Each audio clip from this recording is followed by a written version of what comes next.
The morning of Tuesday, October 22nd, we boarded one of the fastest trains in the world for our trip to Xi'an. Cruising at 217 miles an hour, we made a trip that would have been 12 hours by car in just 4 hours. Xi'an has about 13 million people and is one of four ancient capitals of China. It's the second most popular tourist destination in China. We were met at the train station by our guide, Spring, and driven to our hotel, the Eastern House Hotel. Very nice hotel, close to the Muslim district and other Xi'an attractions. Our guide, Spring, is incredibly outgoing. The guides we've met majored in tourism at university. That's where they pick a Western friendly name. Spring is 54.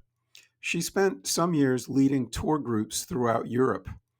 We asked her what she thought of it, and she said, I liked it, but I didn't like the food. Too sweet. We were tired from traveling, but took a short walk after lunch to the drum tower. There were lots of women in traditional dress. Spring told us this phenomenon popped up just in the last couple of years. Women and some men dress up and get their picture taken, maybe for social media, dating apps, or whatever. On Wednesday morning, we visited the city wall. This was built in 1370 and is one of the oldest, best preserved city walls in the world. It runs for 8.5 miles and is surrounded by a moat. Walking the wall provides great views of the city, including the neighboring rooftops. From there, we went to lunch at a Muslim restaurant. I tried Spring's favorite dish, an excellent beef and noodle. 2,200 years ago, the first emperor of the Qin dynasty ordered the building of 8,000 terracotta warriors to guard his tomb. For 2,000 years, that project was buried underground. In 1974, some farmers digging wells uncovered a few figures. This is considered the most important archaeological find of the 20th century and one of the most amazing sights I have ever seen. Research has shown that the warrior faces are unique, probably copied from friends and family of the sculptors. Here's a look at how they were made. A factory line created hundreds of legs. Heads and arms were created separately. The craftsman coiled clay into a hollow torso and carved intricate details by hand. Then workers baked the body parts in a kiln at nearly 2,000 degrees Fahrenheit, standing the heavy torsos upside down so they didn't topple over. Finally, workers assembled the pieces, lacquered and painted the figures, and the soldiers were ready for battle. When first uncovered, the life size warriors, horses, and chariots were in pieces.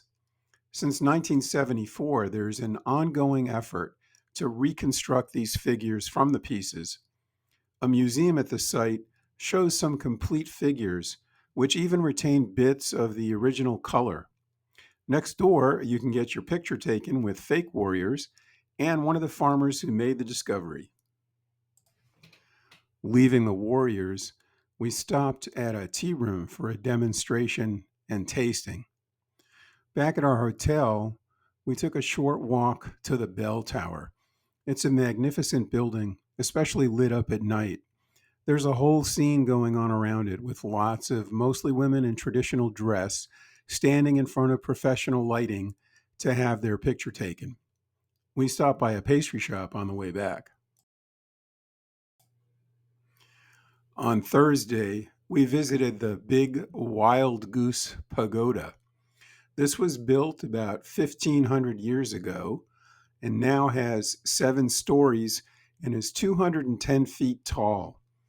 It was built to hold Buddhist text and figurines brought from India to China. Apparently, elevators were not a thing 1,500 years ago, so we had to climb steps to get to the top. Each level offered views of Xi'an. After a quick stop for coffee, it was time for lunch. Spring was taking us to meet a woman who used to be a tour driver.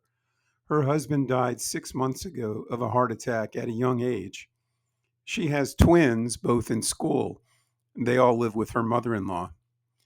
The lunch they made was amazing, a pork dish that was so delicious of thinly sliced pork, homemade dumplings, one with pork, one with leeks, a wide noodle dish with a tomato and egg sauce, a lotus flower fried with pork inside, and some other veggies. We also had some persimmon and peach for dessert. Then she showed us how to make dumplings, and we each got to try to wrap one. Sarah did well on the first try, me, not so much. From there, we stopped at the Saga International Mall, which has an indoor waterfall. It was an amazing display that went on for several levels and included ducks, geese, rabbits, and koi as part of it. Spring asked if we wanted to try the subway, and we said sure. We found the subway systems in China to be clean, fast, and prompt. The longest we waited for a train was 5 minutes. We exited at the Drum Tower and walked into the Muslim district. The streets were lined with stalls and restaurants. Spring was able to explain what was being made or displayed because we would have had no idea otherwise. The venue is the Tang Dynasty Palace. The performance, filled with traditional costumes, music, and dance, is about the Empress Wu Serqin. She was the only recognized female ruler of China and ruled in the late 600s up to 710. At the end, we met Spring in the lobby. She is a force of nature. She was determined that we'd get our picture taken with every cast member. You went to the section where there was a line of cast members, you waited for an audience member to leave them, and you sprinted into the empty space. She took our pictures and she directed us where and when to jump in. It was very funny and amazing to see her operate. That was our last night in Xi'an. Next day, Spring and our driver took us to the airport where we flew China Eastern to Shanghai.